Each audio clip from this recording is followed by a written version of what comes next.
Good afternoon on what is a mild, bright and sunny day. It is Monday the 24th of February and I'm in the reading up with a nice hot cup of tea and a box to continue unboxing. It's quite heavy. There's one I've got in here. It's a book I've been after for a while. Is this 40 Years of Scream, the Archival collection. Definitely not for the nervous.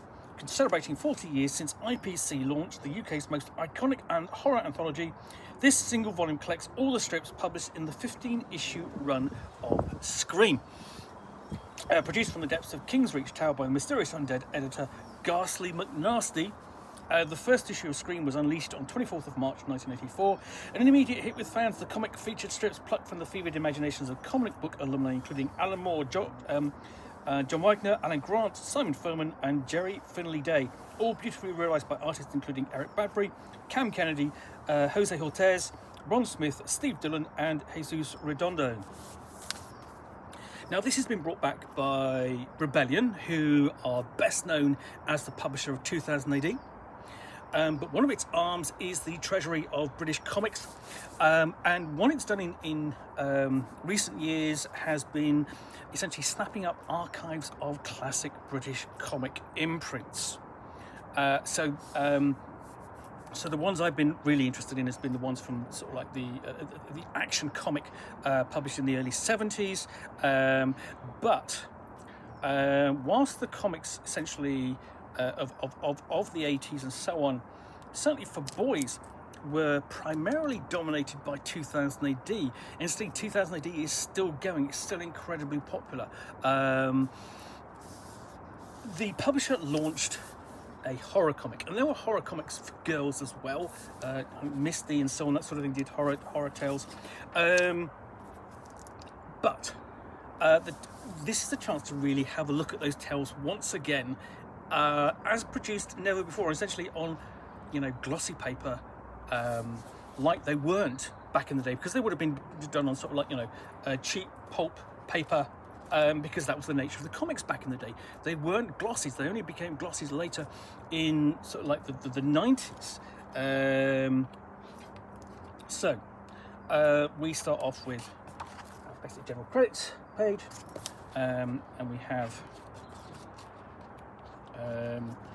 an introduction. Show you that because I'm just covering that up. There we go. And from the depths we have the content page of all of the issues. Now this of course won't be exact reprints. In other words, what this won't be is you won't have all the adverts and everything thrown in as well. You're getting the strips as they were presented.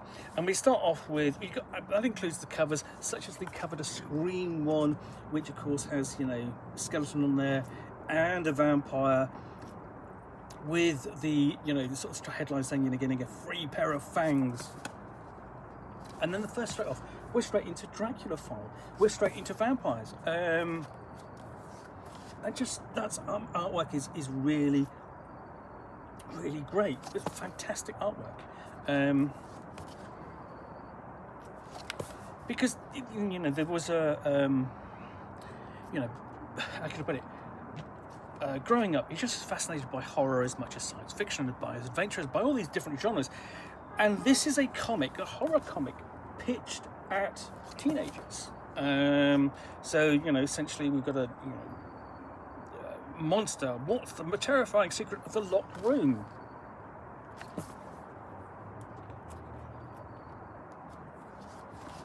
And essentially these would sort of like be told in 4-page strips. And so on, and we've got the 13th floor. It didn't exist there. It was filled with unknown terror. This has been reprinted previously, but not in this format. And basically, it's been collected. And for the most part, we're talking black and white comics, really good artwork, and then sort of like spot color on particular pages like this.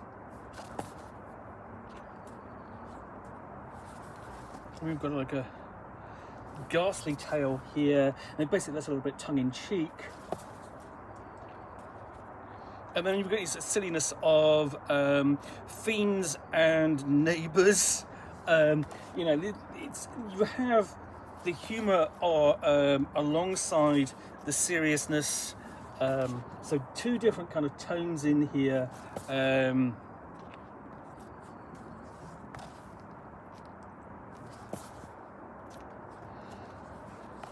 You know, and this is at a time when you have, you know, James Herbert writing, producing books which would sort of like fly around the playgrounds, and you know, people would read them, and Clive Barker and so on.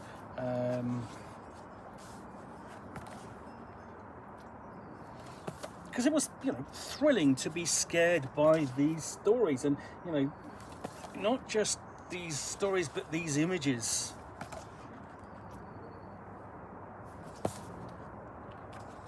So it's absolutely great to actually see these back in print.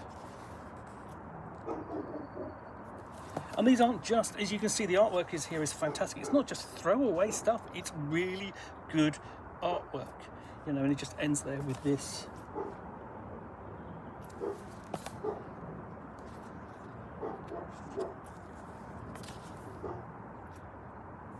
There's also quite an economy of tales. I mean, and that's of course due to the format. And essentially, I mean, the 13th floor here. This is just a couple of pages long. This is just one story in the series. Oh, sorry, it's actually just 4 pages. I'm sorry, but I mean, you know, you can see on the, you know, it's got just 4 pages to tell that tale.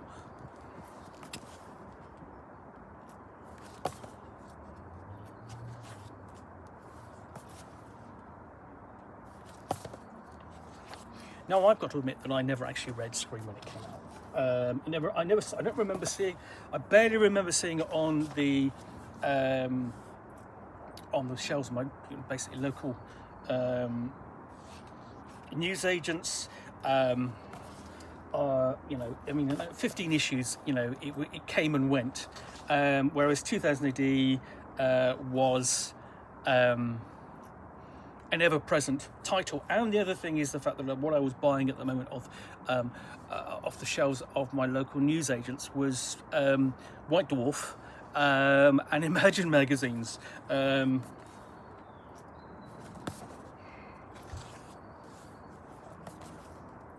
know, I was actually sort of like wasn't reading British comics at this time, so you know, there is. Basically, this is sort of like filling in some sort of occasionally sort of like elements of my comic book education of the time. So I do remember this, but I don't remember it very much. Again, we've got a fantastic sort of like frightening cover with, you know, back cover artwork. More of a, you know, Dracula files. I mean, it's here. This is just playing around with vampires and the Dracula tale, you know, because they're classic monsters. And then, you know, they're the headliners alongside, you know, tales which developed sort of like in, you know, for the comic itself, as it were. You know, essentially, you know, basic ideas and concepts. That were particular to the comic.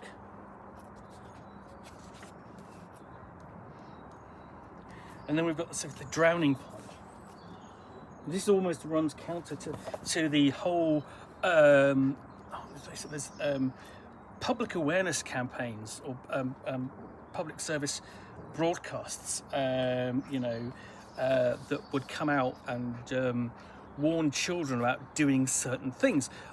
You know, playing near electric pylons, or playing on farms, or in particular, if you have a look, sort of like playing near isolated ponds. So yeah, you know, it's dark water is the public warning film. I forget a chance, and it's actually narrated by Donald Pleasance, so it sort of like has a really creepy tone to it, and that's intentional. So it's also sort of playing around with a little bit of that, but and what you have in here, you have just check, you know, several hundred pages of just great comic artwork, great stories, really, you know, great covers. They're sort of like, oh, that are as lurid as you could get away with for being on newsagent shelves without being, you know, prurient, and you know, could be purchased by the teenagers. And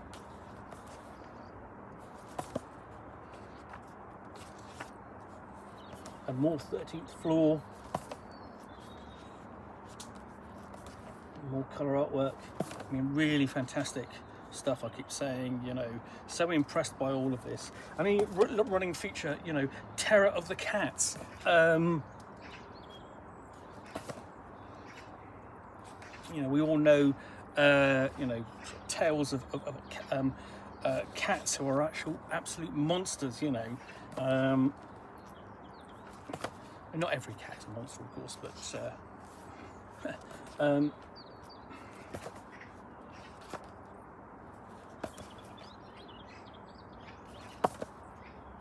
but the other thing about this is that in all cases it's placing, a lot of cases it is placing teenagers in peril as well. So, you know, the roles are, yes, there are adults facing the horror, but it's sort of like the drowning pond.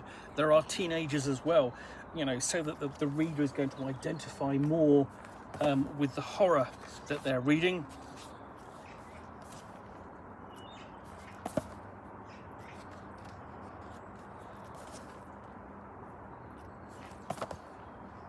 You can say that's a very kind of almost like the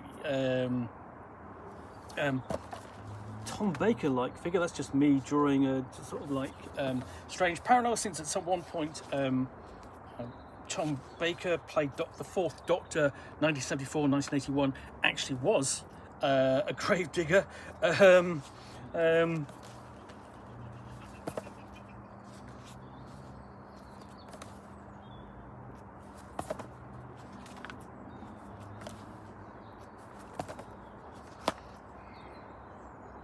And then we have actually the living brain of the cats, the thing behind it all.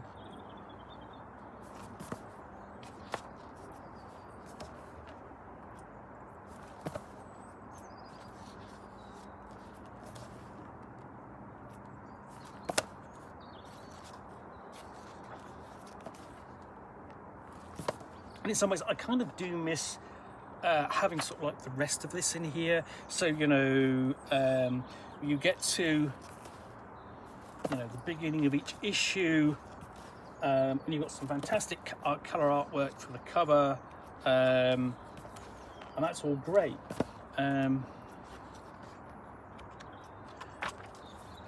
But what you don't have is the editorials from Ghastly McNasty, the editor, the horror equivalent of Tharg from 2000 AD, you know, which surely would have been sort of, you know, just part of reading through each issue as it came out every week.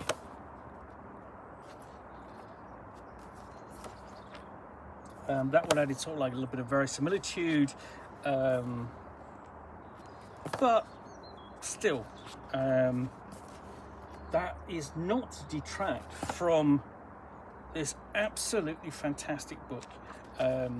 If you have any interest in, you know, comics of the 80s, certainly British comics, writing and drawing and horror comics, it's absolutely worth tracking down a copy. Punch and Judy, you know, there is always something creepy about Punch and Judy, and that's playing upon that, because, you know, Punch is a malicious little sod.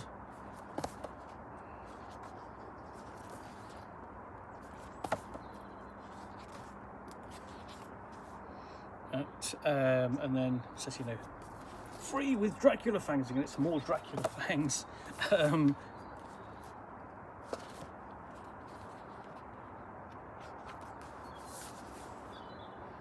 the other thing about sort of like Fiends and Neighbours is that sort of stems out of comics like the Beano and Dandy, which did that kind of humour alongside their own kind of serious adventure tales. You know, and there were sort of kind of like horror comics that sort of they did sort of like a combination of horror, but more humour than horror. Here we've got classic werewolf. Before we leap into more Dracula files.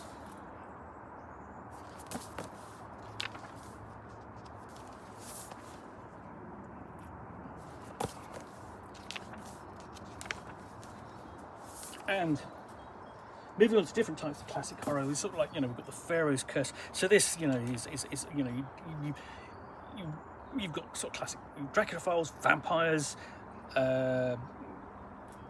fear of cats, skeletal things from the grave, and Frankenstein's monsters and stuff like that. And now we've got werewolves, yet more tales from the grave. Sort of delving into that kind of universal monster kind of strand of horror like that there. So Night Beware the Werewolf. And essentially this is presenting sort of like the horrors and variations upon them for, you know, this is the teenage reader.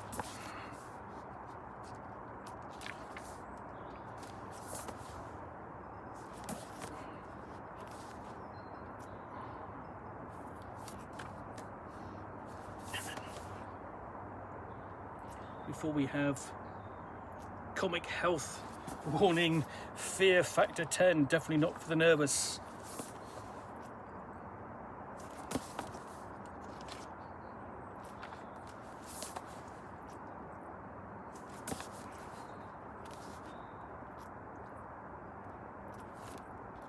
And here we've got Ghost Town.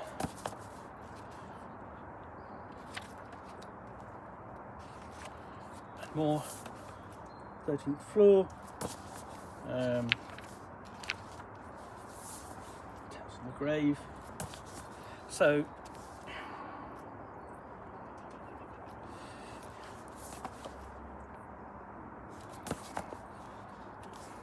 there's a huge amount to look at and read in this one volume. You are definitely getting your money's worth with this.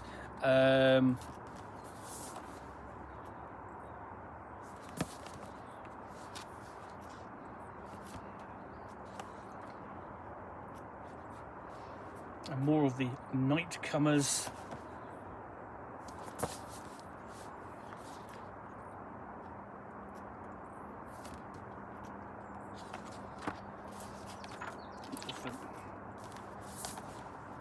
The 13th floor.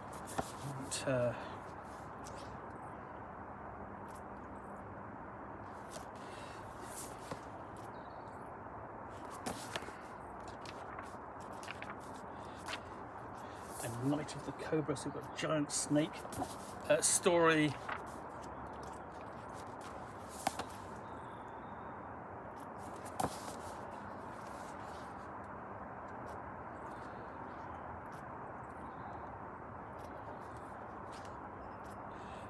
A bit further on. Goodbye, Uncle George. Starts with the funeral, gets worse. Yeah.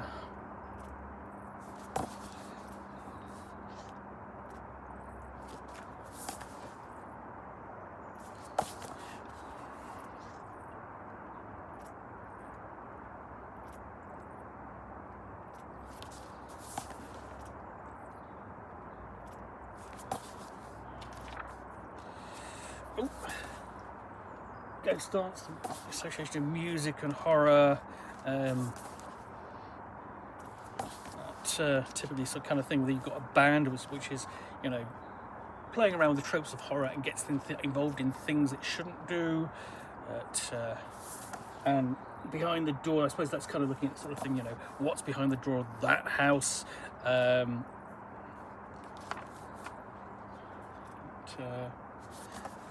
is this ghastly?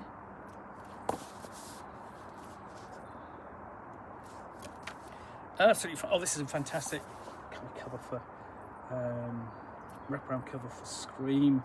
That's issue 12. And there's basically you're going to do with the mummy's tomb. So flip forward through to that. There's 13th floor.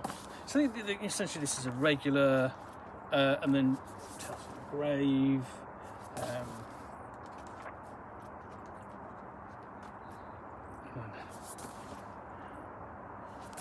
Cut.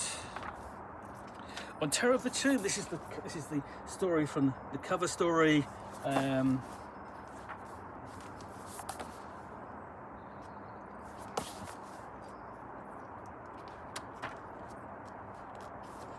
we get to the final. There we go.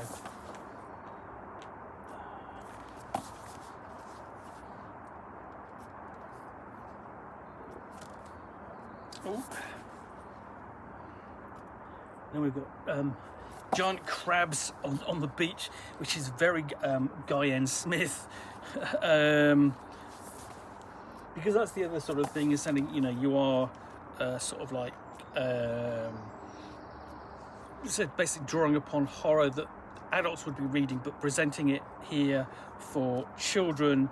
I mean, this is almost out of just kind of scenes at this at sea, or this is almost Jaws-like, and I mean that follows on the wake from Hookjaw, which is sort of like, you know, the giant shark story that was an action comic, but this is obviously isn't Jaws, it's something else, but it's got that kind of feel.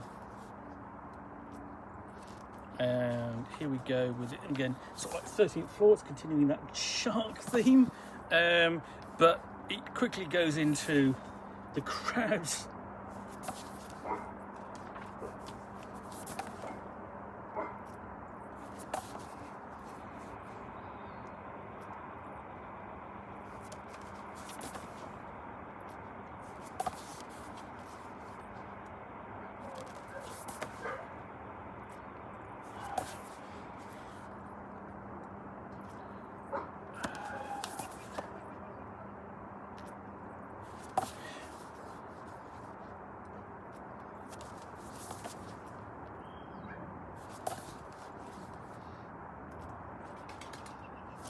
And yeah, digging into that, sort of like continuing the sea theme, we have Monsters of the Deep,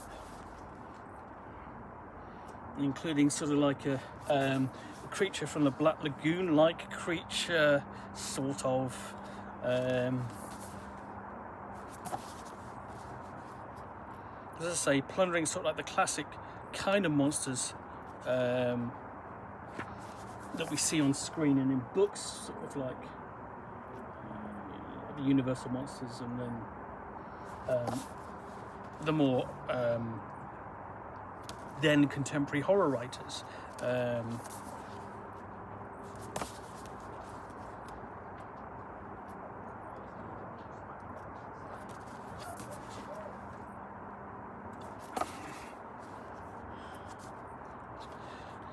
And then here we've actually sort of got horror of sort of like falling out of a window and being on a one of those kind of those flag poles and just hanging there.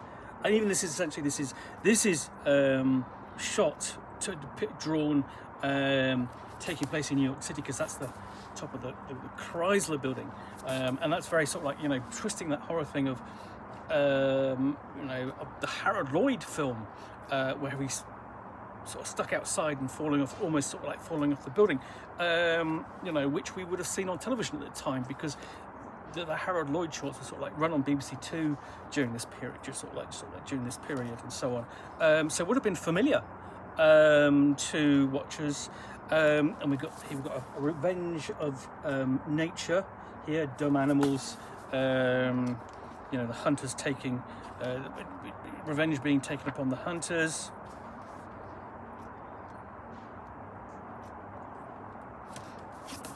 More vampire tales, you know, running all the way through, you know, the issues. And then we come to issue 15, the last one of Scream, with, you know, Dracula right on the front cover.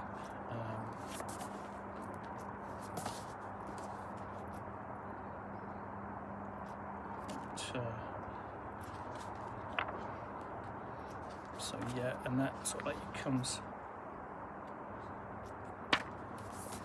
here. We see the final stories of Dracula in the comic. The last 13th floor story.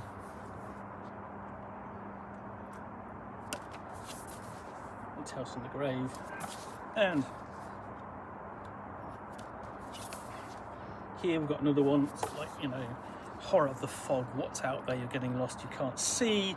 And I mean, that's, and again, drawing upon the contemporary writers like James Herbert with things like The Fog.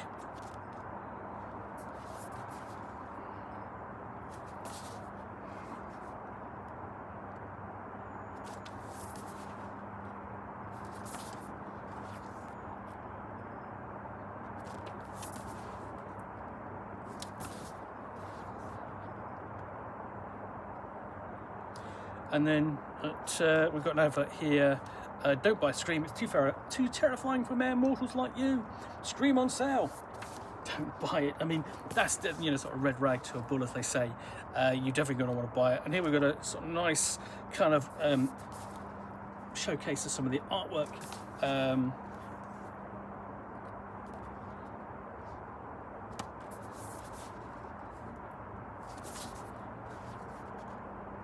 From over the course of the issues, including, and then we've got in-house comic adverts. These are nice additions, so because you can see essentially how they would have appeared and how, you know, sort of like how rough they would have looked given the limitations of the printing and the paper they appeared on.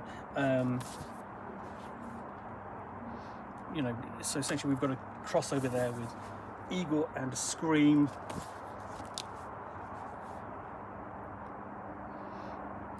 And then we've got Ghastly's Grisly Gallery. This is the mascot for Scream. I mean, like Sarg in 2000 AD. And we've got sort of like, you know, reprint of the board game that appeared. I mean, it's really just a simple roll and move, but highly thematic. And then Ghastly's Holiday Hunt, similar board game. Those are nice additions. And bibliographies of all those concerned. So that brings 40 Years of Scream, the archival collection, to a close. Absolutely fantastic book if you're interested, to say, in British comics history, British horror writing of the period, and just British comics in general. I think basically you're going to be a fan of this. Great artwork, great looking stories, and it's a fantastic looking book. Really glad that this has been reprinted.